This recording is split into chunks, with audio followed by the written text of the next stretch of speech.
The great chamber of the Galactic Council was filled with light and music.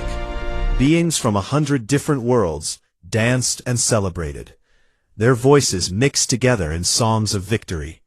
After 3 long years of war, the humans were finally dead. High Counselor Vex stood at the center of the room. His tall gray body swayed with happiness. His 4 eyes looked around at the celebration with pride. He had done this. He had convinced the Council to act against the humans before they became too powerful. And now, Earth was nothing but ash and fire. Today marks a new age for the galaxy, Vex announced. His voice carried across the chamber through floating speakers.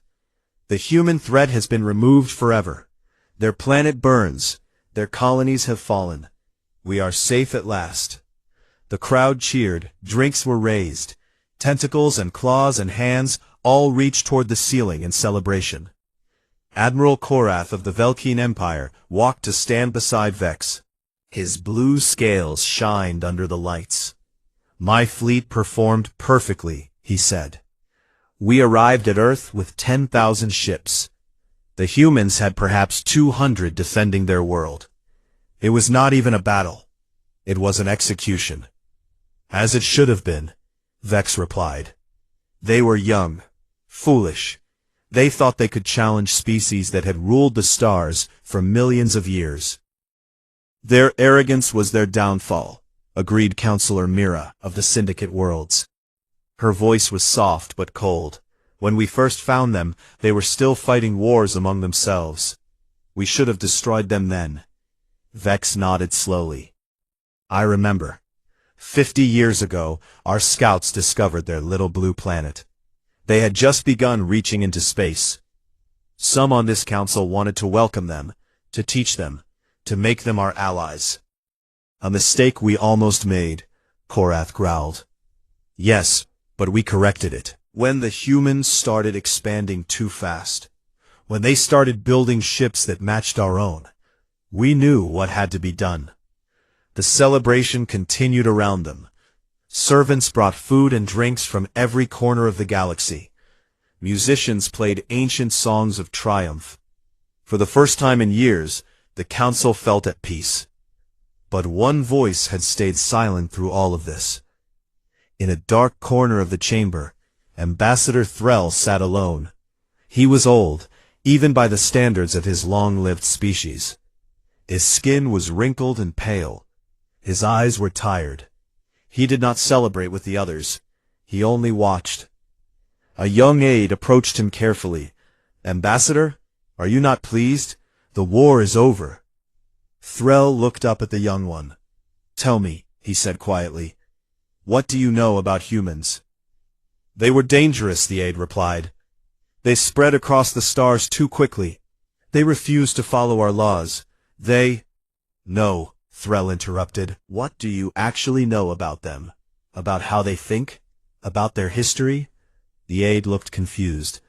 "I know enough. They were a threat." Threll let out a long breath. "I spent 15 years living among them. I learned their languages. I studied their wars. I read their stories." He paused. "They are not like us." "Of course not. That is why they had to be destroyed." "You misunderstand me." Threll leaned forward. "When we face a stronger enemy, we surrender, we negotiate, we survive. This is logical. This is how civilized species behave. Yes? Humans do not do this." Threll's voice dropped to almost a whisper. "In their history, there are countless examples of humans fighting against impossible odds. Not because they could win, but because they refused to lose. They have a word for it. They call it spite." The aide laughed nervously. "It does not matter now. They are all dead." "Are they?" Threll looked toward the great windows that showed the stars beyond. "We destroyed their homeworld. We burned their colonies. But I must ask you something. Did we count their ships?" "What do you mean?" "Their ships, their fleet. Admiral Korath said he faced 200 vessels at Earth, but human records showed they had built over 1,000. Where are the rest?" The aide's smile faded slightly. "Destroyed in earlier battles, surely. Perhaps. Threll turned back to watch the celebration. Or perhaps not. Across the chamber, the music grew louder. More council members arrived to join the party. News of Earth's fall was spreading across the galaxy, and everyone wanted to be part of this historic moment. High Counselor Vex climbed the steps to the main stage. He raised his hands for silence. The crowd slowly stopped their celebrating and turned to face him. "My friends," Vex began, "today we have proven that the old ways are the best ways. For millions of years we have kept peace in this galaxy by destroying any species that grew too ambitious. The humans thought they were special. They thought they were different. They were wrong." Cheers erupted again. Let this be a lesson to any young species watching. The Galactic Council is eternal. We are patient, we are powerful, and we will not hesitate to protect ourselves from any threat. Vex smiled widely. This was his greatest triumph. History would remember him as the leader who saved the galaxy from humanity. At that exact moment, a junior officer ran into the chamber. His face was pale with fear. He pushed through the crowd, not caring about the important beings he shoved aside. He reached Admiral Korath and grabbed his arm. "Admiral, Admiral, you must see this." Korath looked annoyed. "What is it? Can you not see we are celebrating?" "Something is happening. Something is coming." "What are you talking about?" The officer's voice trembled. "Ships, sir. Thousands of them. They are appearing from nowhere. They are surrounding the station." The music stopped. The chamber fell silent. Every eye turned to the great windows. At first, there was nothing. Just the empty darkness of space and the distant light of stars. Then the void itself seemed to tear open. Points of light appeared. 1, 10, 100, 1,000, more and more, filling the darkness like an ocean of fire. Human ships, thousands of human ships. They emerged from hidden places between the stars. They came from directions that should have been impossible. They surrounded the council station like wolves circling their prey. And at the front of the fleet, one massive ship moved forward. Its hull was black as death. On its side, painted in bright red letters, were words in the human language. Counselor Vex did not speak human, but Ambassador Threll did. "What does it say?" someone whispered. Threll read the words slowly. His voice carried across the silent chamber. The celebration died in an instant. The chamber that had been filled with joy moments ago now held only fear. Council members stared at the windows with wide eyes. Some dropped their drinks. Others fell to their knees. The music had stopped, and the only sound was the quiet hum of the station itself. Admiral Korath was the first to move. He pushed the young officer aside and ran to the nearest communication panel. His claws moved fast over the controls. "This is Admiral Korath to all defense forces. Report immediately. What is happening out there?" Static filled the speakers. Then a terrified voice answered.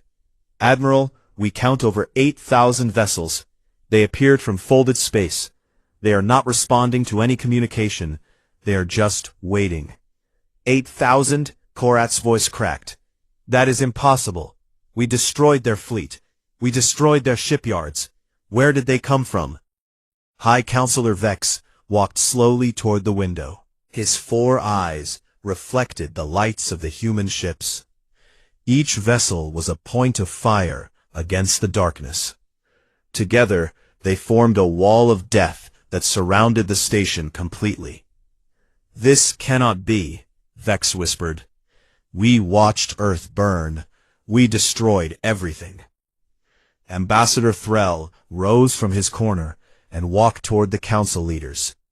His old bones ached, but he moved with purpose.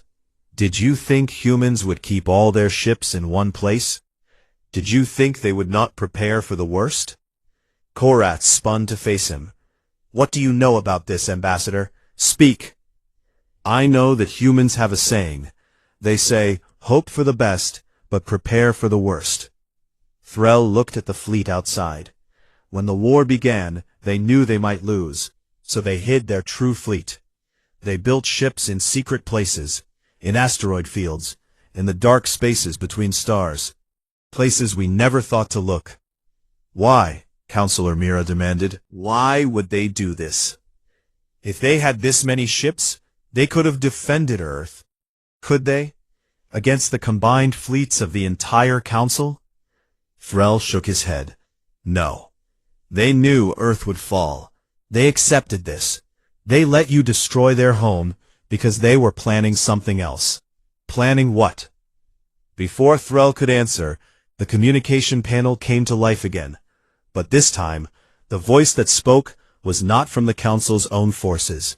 It was human. Attention, Galactic Council. This is Fleet Admiral Sarah Chen, of the United Human Navy. We have your station surrounded. Your defense forces are outnumbered and outgunned. Any attempt to resist will result in the immediate destruction of every vessel you have. The voice was calm, almost peaceful, as if she was reading a simple report, rather than threatening the most powerful beings in the galaxy. 3 hours ago, your forces completed the destruction of Earth. 7 billion humans died in nuclear fire. You celebrated their deaths. We watched you celebrate through our hidden sensors. We saw you dance and sing. A pause. When the voice returned, it was colder. You thought you were safe. You thought we were finished. You were wrong on both counts. We are not here to negotiate. We are not here to make peace. We are here to show you what happens when you push humanity too far. High Counselor Vex grabbed the communication controls. This is High Counselor Vex. Fleet Admiral Chen, I urge you to reconsider. Violence will not bring back your dead. We can discuss terms. We can. Terms? The human laughed. It was not a happy sound. You burned our children while they slept. You poisoned our oceans.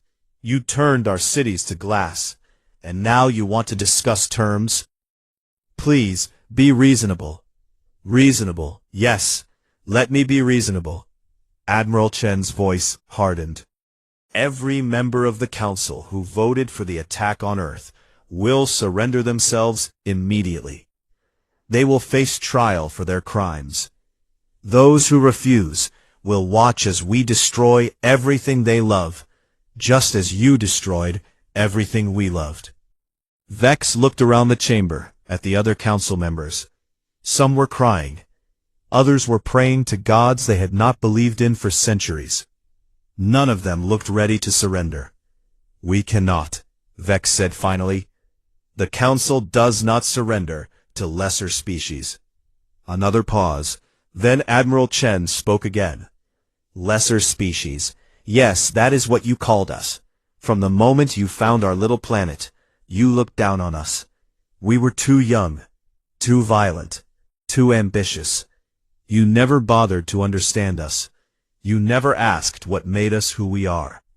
Outside the windows, the human fleet began to move.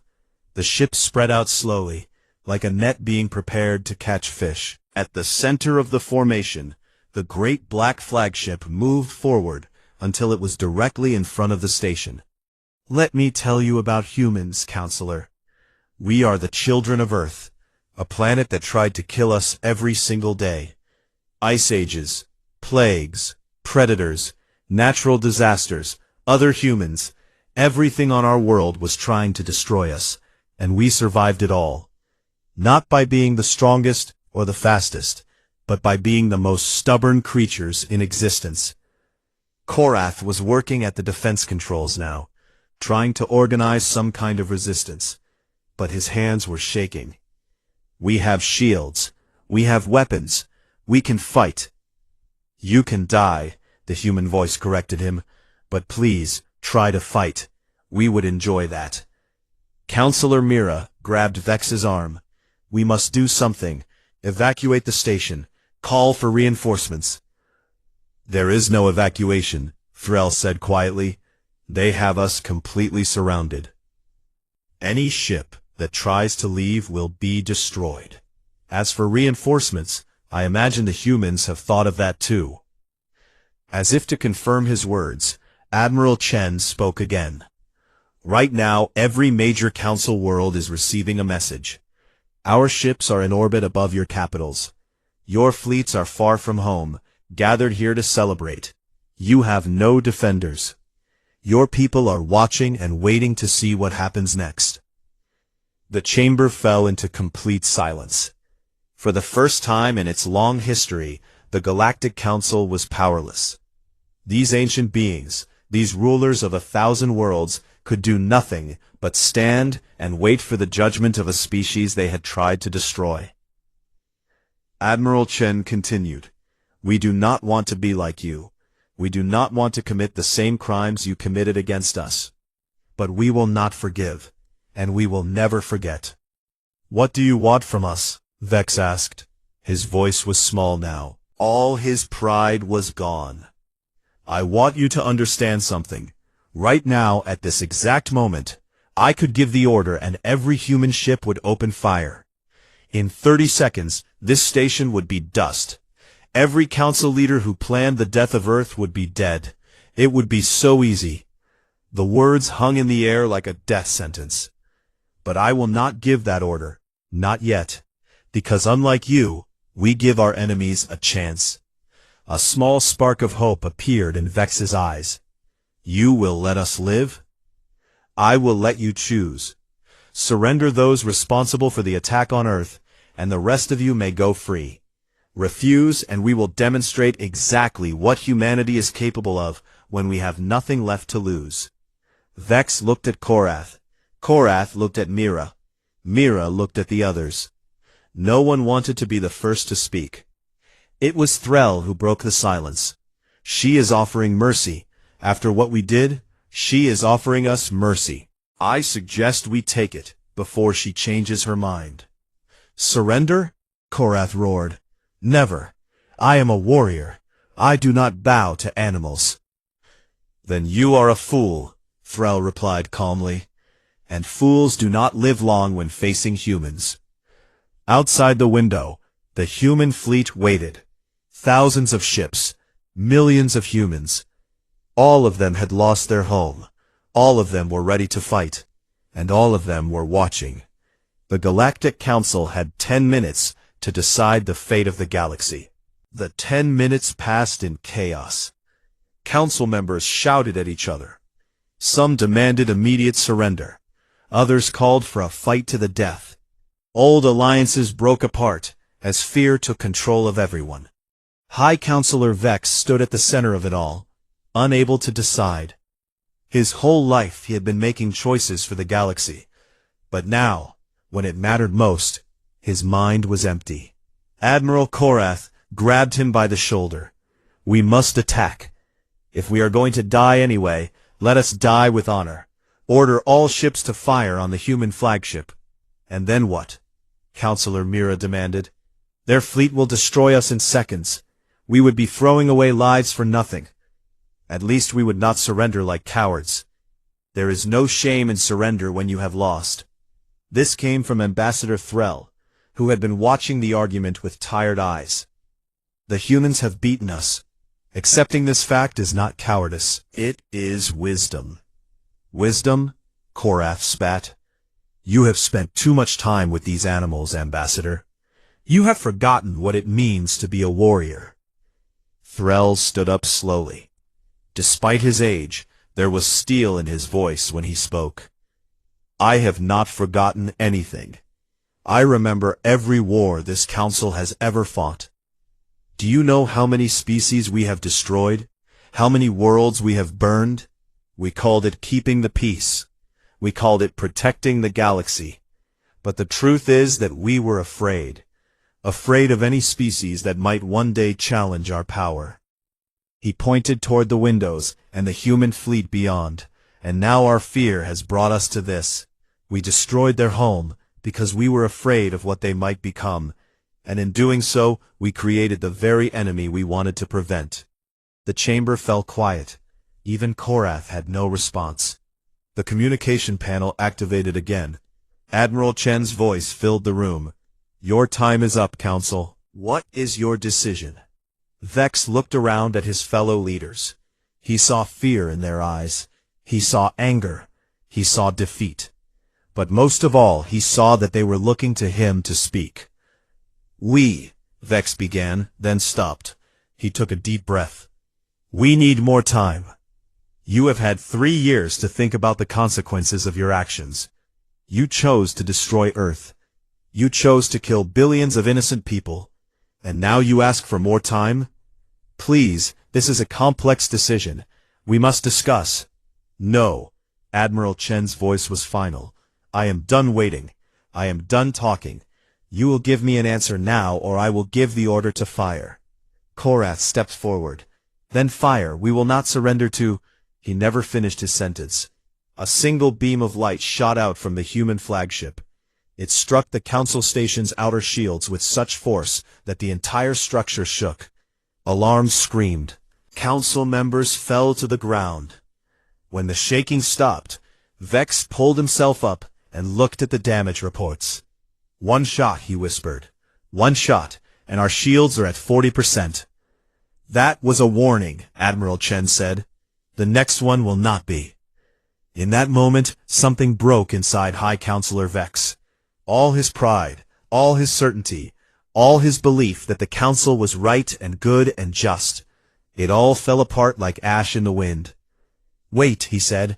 His voice was weak now. We surrender. No, Korath shouted. You do not have the authority to... I am the High Counselor, Vex replied.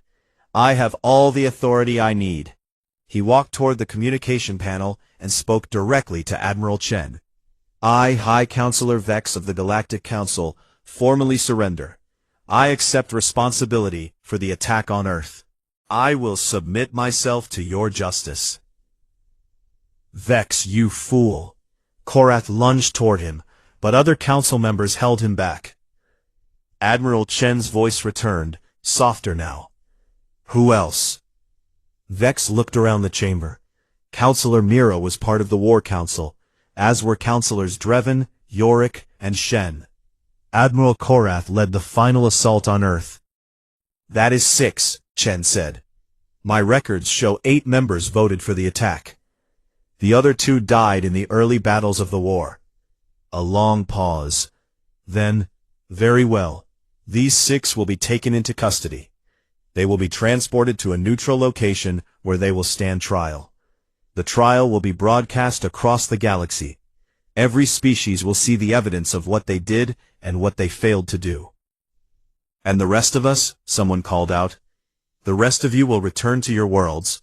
You will tell your people what happened here today. You will tell them that humanity is not dead. That we are not defeated. And that we will be watching. Relief spread through the chamber. Council members who had been preparing to die now realized they would live. Some wept. Others simply collapsed from exhaustion. But Korath was not finished. As the guards approached to take him into custody, he reached for a weapon hidden beneath his robes. In one smooth motion, he pulled it out and aimed it directly at the nearest communication panel. If I am going to die, he growled, I will take as many of you with me as possible. He fired. But the weapon did not hit its target. At the last moment, Ambassador Threll stepped into the path of the beam. It struck him in the chest, and he fell to the ground. Guards quickly overwhelmed Korath and took away his weapon, but the damage was done. Vex rushed to Threll's side. The old ambassador was still breathing, but barely. Why? Vex asked. Why would you do that? Because someone had to stop more death. Because this war has already taken too much. He coughed, and blue blood appeared on his lips. Tell the humans, tell them I am sorry, for everything we did, for everything we failed to do. You can tell them yourself. We will get you to medical care. No. Threll's eyes were closing. My time has come, but perhaps there is still time for the rest of you. Learn from this, Vex. Learn that the universe is not ours to control. It belongs to all beings, even the ones we fear. His eyes closed for the last time. Vex stood slowly. Around him, the chamber was silent. Council members stared at the body of the old ambassador. Even Korath, now in chains, had stopped fighting. Admiral Chen's voice returned to the speakers. What happened? Vex wiped tears from his eyes. Ambassador Threll is dead. He was killed trying to prevent more violence. When Chen spoke again, her voice was different. There was something in it that might have been respect. I met Ambassador Threll once, many years ago. He came to Earth as a diplomat. He tried to convince our leaders to slow down, to not expand so fast. He warned us that the Council was afraid. We did not listen. He was wise, Vex said, wiser than any of us. Yes, he was. Chen took a breath. His death changes nothing about our demands. But it will be noted. In the records of this day, it will be written that one member of the Council tried to prevent what happened. One member saw us as equals. That is worth remembering. The human fleet remained in position. The Council station was still surrounded, but something had shifted. The anger that had filled the air was now mixed with something else. Grief, regret, and perhaps, just perhaps, the smallest beginning of understanding. The transfer happened quickly. 6 council leaders, including High Counselor Vex and Admiral Korath, were moved from the station to a human ship. They were not harmed. They were not humiliated. They were simply taken, quietly and efficiently, into human custody.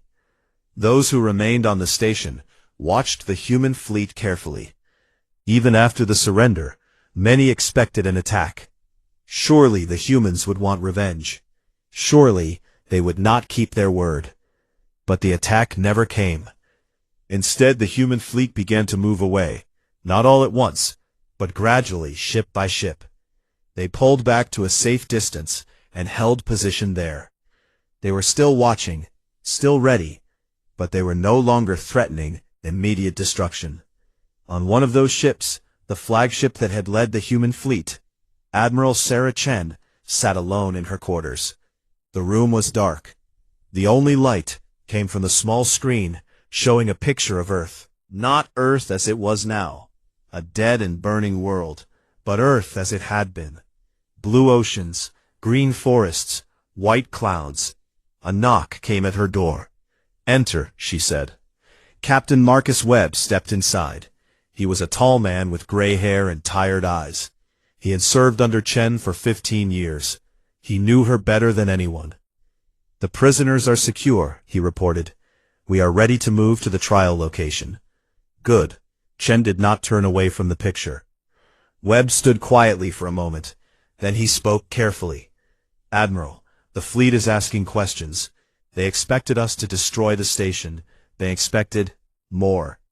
More death?" Chen finally turned to face him. "More burning? More killing?" "They lost everything, Admiral. Their families, their homes, their world. They want justice. And they will have it. The trial will be public. The evidence will be shown. The entire galaxy will see what the Council did and why we had to respond." "But wholesale slaughter." She shook her head. "That is what they expected from us. That is what they thought we would do. And that is exactly why we cannot do it." Webb frowned. "I am not sure the crew will understand." "Then help them understand." Chen stood and walked to the window of her quarters. Outside, the stars stretched on forever. "When I was a child, my grandmother told me stories about the old wars on Earth. Wars fought over land, over religion, over pride. She said that every time one side committed a terrible act, the other side used it as an excuse to commit an even worse one. The cycle never ended until everyone was dead or exhausted." She turned back to Webb. "We have a chance to break that cycle. We can show the galaxy that humans are not the monsters the Council said we were. We can prove that we are capable of mercy, even when mercy is the hardest thing to give. And if they see our mercy as weakness, then they will be wrong." Chen's eyes hardened. Our fleet is still out there. Our weapons are still ready. We have shown them what we can do. Now we show them what we choose not to do. That is not weakness. That is strength. Webb nodded slowly. He was beginning to understand. What about the human colonies, the survivors from Earth? They will want to know what happens next. Tell them the truth. Tell them that we have won, but the winning is not over. We need to rebuild. We need to find new homes. We need to create a future for humanity that does not depend on revenge. That will not be easy. Nothing worth doing ever is. Webb saluted and left the room.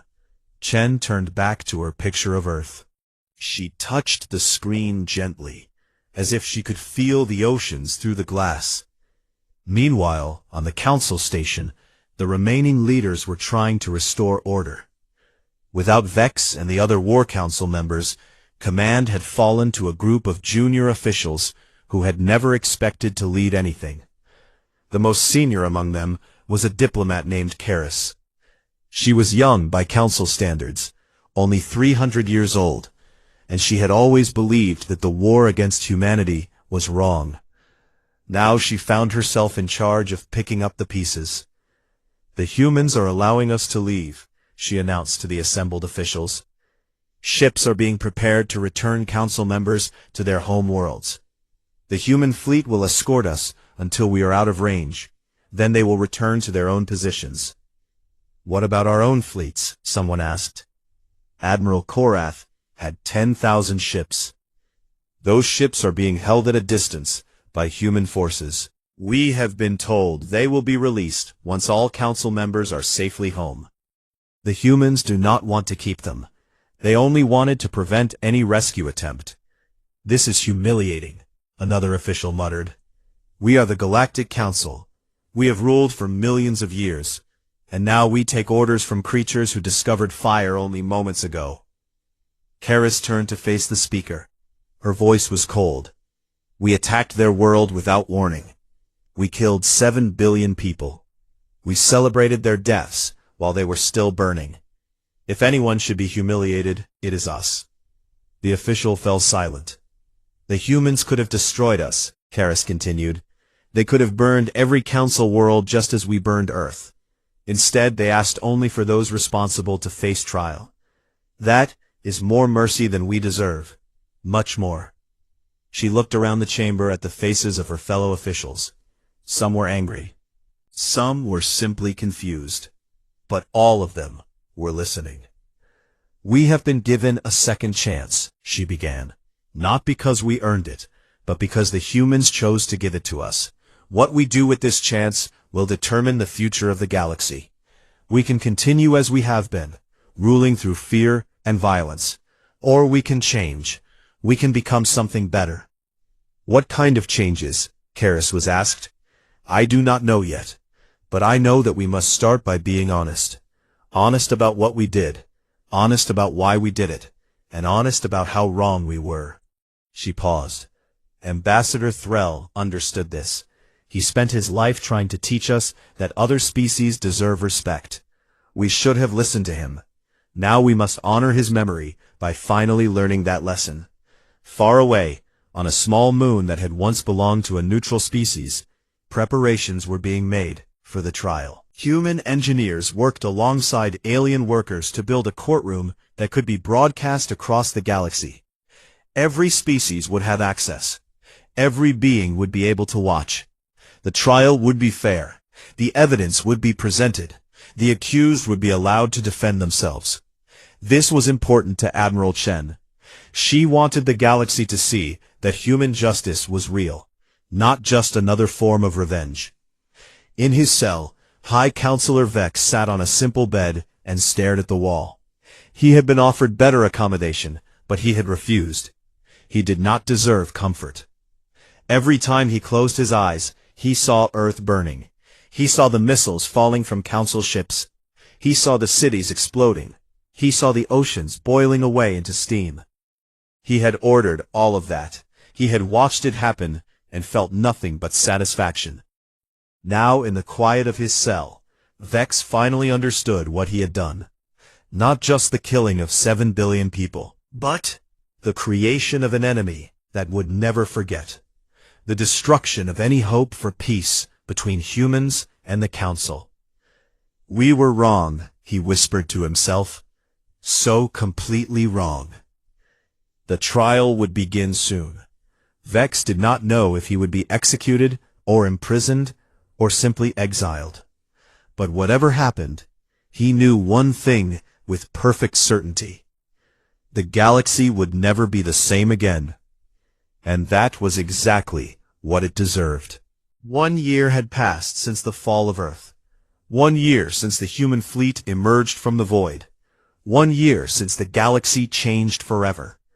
The trial had lasted 3 months. Every piece of evidence was shown. Every decision was examined. Every vote that led to the destruction of Earth was displayed for all to see. Billions of beings across thousands of worlds watched as the truth was revealed. High Counselor Vex had been found guilty. So had Admiral Korath and the other members of the War Council. They were not executed. The humans did not believe in killing prisoners. Instead, they were sentenced to spend the rest of their lives helping rebuild what they had destroyed. Vex now worked on a human colony ship, helping refugees find new homes among the stars. It was hard labor, and he was old, but he did not complain. Every family he helped, every child he saw smile, reminded him of what he had taken away. It was not enough, but it was something. Korath had been harder to deal with. He had fought against his sentence, refusing to accept that he had done anything wrong. But after months of watching human families struggle to survive without their homeworld, even his hard heart had begun to crack. He would never apologize in words, but his actions spoke for him. Admiral Chen had become something of a legend among humans and aliens alike. She was the woman who could have destroyed the galaxy, but chose not to. The woman who proved that strength and mercy could exist together. Some called her a hero. Others called her a fool. She did not care about either title. Today she stood on the bridge of her flagship, looking out at a new world. The planet below was called Haven. It was smaller than Earth, but it had blue oceans and green forests and breathable air. Humans had found it during their years of hiding, and now it was becoming their new home. First colonists are landing now, Captain Webb reported from beside her. Initial reports are positive. The air is clean. The water is safe. This is a good world, Admiral. It will never replace Earth, Chen said quietly. No, but it is a beginning. Chen nodded. She watched the transport ships descend through the clouds, carrying the first wave of settlers to their new home. Children who had been born on cramped ships would finally run on real grass. Families who had lost everything would finally have a chance to start again. It was not enough. It would never be enough. But it was something. Across the galaxy, other changes were happening. The Galactic Council still existed, but it was different now. Diplomat Karis had been elected as the new High Counselor. Her first act had been to abolish the old policy of destroying any species that grew too powerful. We will no longer rule through fear, she announced to the galaxy. We will lead through example. We will welcome new species as equals, not threats, and we will never again commit the crimes that brought us to this moment. Not everyone agreed with these changes. Some species thought the new council was too weak. Others thought it was not changing fast enough. But slowly, carefully, the old ways were being replaced with something better. Humans had been offered a seat on the council. Admiral Chen had attended the ceremony herself. She had accepted the seat, not because humans wanted power, but because they wanted a voice. They wanted to make sure that what happened to Earth would never happen to another world. We remember what you did to us, Chen had said in her acceptance speech. We will always remember, but we also choose to look forward. We choose to build, rather than destroy. We choose to be the species you feared we would become, not the monsters you tried to make us. Those words had been broadcast across the galaxy. They had been translated into 1,000 languages. They had been repeated in schools and homes and government buildings on every world. Not everyone believed them. Trust would take generations to rebuild, but the first steps had been taken. On Haven, a young girl named Maya stood on a hill, overlooking the new human settlement. She was 12 years old.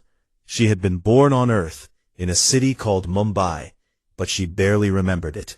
Most of her life had been spent on ships, running, hiding, waiting. Now, for the first time, she stood on a planet and felt the wind on her face. She smelled flowers and heard birds singing. She felt the sun warming her skin. "What do you think?" her mother asked, standing beside her. Maya thought about the question for a long time. She thought about everything she had lost. Her home, her friends, her grandparents, who had stayed behind on Earth because they were too old to run. She thought about the years of fear, the crowded ships, the constant uncertainty.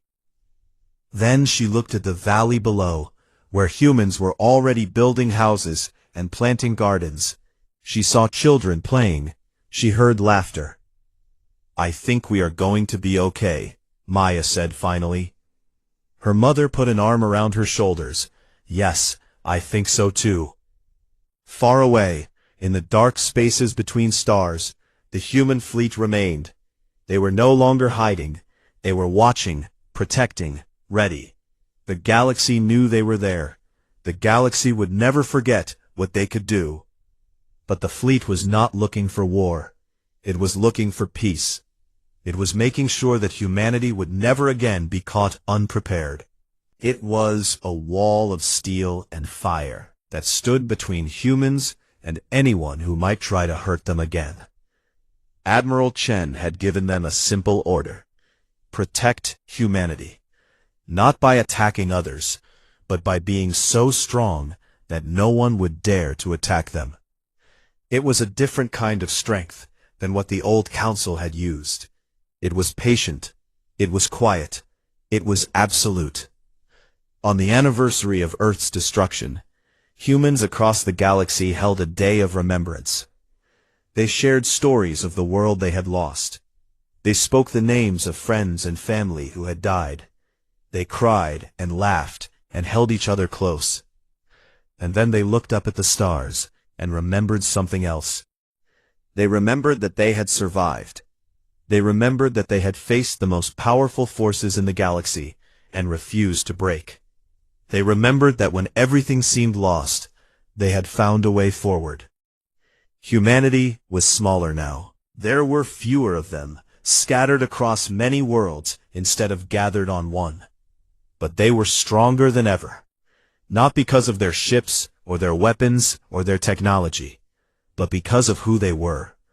On Haven, as the sun set on the first anniversary, Maya and her mother lit a small candle.